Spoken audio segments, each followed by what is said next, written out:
السلام علیکم اسٹوڈنٹس، کیسے ہیں آپ سب؟ امید کرتی ہیں آپ سب ٹھیک ہوں گے۔ آج ہم نے ورک بک صفحہ نمبر 64 اور 65 کرنا ہے۔ ورک شیٹ نمبر ہے 8۔ مندرجہ ذیل پیراگراف کی غلطیاں درست کیجیے۔ غلطیاں درست کرنی ہیں اور علامات وقف لگا کر دوبارہ لکھنا ہے۔ وقف کی علامات لگا کے اس کو دوبارہ لکھنا ہے۔ عرب کے مشہور سخی حاتم طائی سے ایک دفعہ لوگوں نے پوچھا، اے حاتم، تم نے کسی ایسے شخص کو دیکھا ہے جو تم سے زیادہ بلند ہمت ہو؟ حاتم نے جواب دیا، ہاں، ایک دن میں نے عرب لوگوں کی عام دعوت کی اور منادی کرا کر ہر امیر غریب سے شرکت کی التجا کی۔ اس موقع پر 40 اونٹ ذبح کرائے۔ جب میرے گھر یہ تقریب ہو رہی تھی، کسی ضرورت کے تحت مجھے قریبی جنگل میں جانا پڑا۔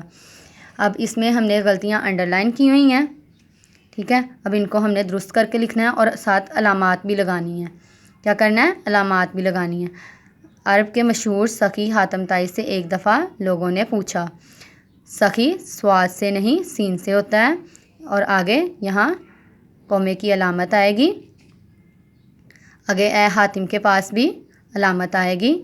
تم نے کسی ایسے شخص کو دیکھا ہے جو تم سے زیادہ بلند ہمت ہو؟ اب اس میں شخص جو ہے سین نہیں آئے گا، سواد آئے گا۔ دیکھا کو بھی ہم ٹھیک کر کے لکھیں گے۔ ہمت، یہ والا ہے آئے گا، یہ والا ہے نہیں آئے گا۔ اور اس میں وہ اس سے سوال کر رہا ہے، کہہ رہا ہے اے حاتم، تم نے کسی ایسے شخص کو دیکھا ہے جو تم سے زیادہ بلند ہمت ہو؟ اس میں سوال کیا جا رہا ہے، اس میں سوالیہ نشان آئے گا، سوالیہ علامت آئے گی۔ حاتم نے جواب دیا۔ اب جواب کے آگے بھی ہم علامت لگائیں گے۔ حاتم نے جواب دیا، ہاں، ایک دن میں نے عرب لوگوں کی دعوت عام کی اور منادی کرا کر ہر امیر غریب سے شرکت کی التجا کی۔ اب اس میں عرب لوگوں کی دعوت عام، عام دعوت نہیں، دعوت عام، اور عام جو ہے الف مدہ والا نہیں، آئین والا آئے گا۔ شرکت میں کاف کینچی والا نہیں، ڈنڈے والا کاف آئے گا۔ التجا میں الف آئے گا، الف آئے گا، آئین نہیں۔ اس موقع پر 40 اونٹ ذبح زے والا نہیں آئے گا، زال والا آئے گا۔ اس موقع پر 40 اونٹ ذبح کرائے۔ جب میرے گھر یہ تقریب ہو رہی تھی، کسی ضرورت کے تحت مجھے قریبی جنگل جانا پڑا۔ تقریب کا کیا ہوگا؟ ڈنڈے والا کاف نہیں آئے گا، کینچی والا کاف آئے گا۔ اسٹوڈنٹس، آپ نے اس کو پڑھنا ہے اور لکھنا ہے، اسے اسی طرح ٹھیک کر کے لکھنا ہے اور یاد کرنا ہے۔ اور اب ہم آگے اسم جمع لگا کر جملے مکمل کریں گے۔ شاعروں کی محفل میں شاعری کا دور چل رہا تھا۔ کیا آئے گا خالی جگہ میں؟ محفل۔ فوجیوں کا دستہ جنگ کے لیے تیار ہے۔ ہمالیہ پہاڑوں کا ایک بڑا سلسلہ ہے۔ انسپکٹر کا بھائی بھی چوروں کی فہرست میں شامل تھا۔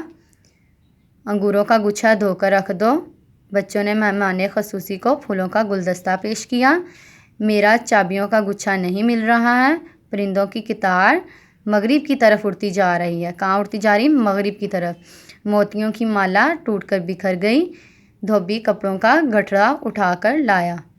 یہ ہم نے اسم جمع لگا کے خالی جگہ فل کر دی ہے۔ اب آگے ہم دوسرا سوال شروع کریں گے۔ مندرجہ ذیل جملے میں خط کشیدہ الفاظ کے متضاد خالی جگہوں میں لکھیے۔ یہ متضاد ہیں، یہ خالی جگہ ہیں، اور یہ خط کشیدہ الفاظ ہیں۔ ان کے آگے ہم نے ان کے متضاد لکھنے ہیں، جیسے یہ میں نے لکھے ہوئے ہیں۔ وہ سی اقوام آزاد غلام ہے۔ آزاد کا کیا ہوگا؟ غلام۔ آزاد کا متضاد کیا ہوگا؟ غلام۔ مضمون کا آغاز، اختتام لکھیے۔ آغاز کا اختتام۔ وہ ایک اجنبی واقف شخص ہے۔ اجنبی کا واقف، وہ ایک اجنبی واقف شخص ہے۔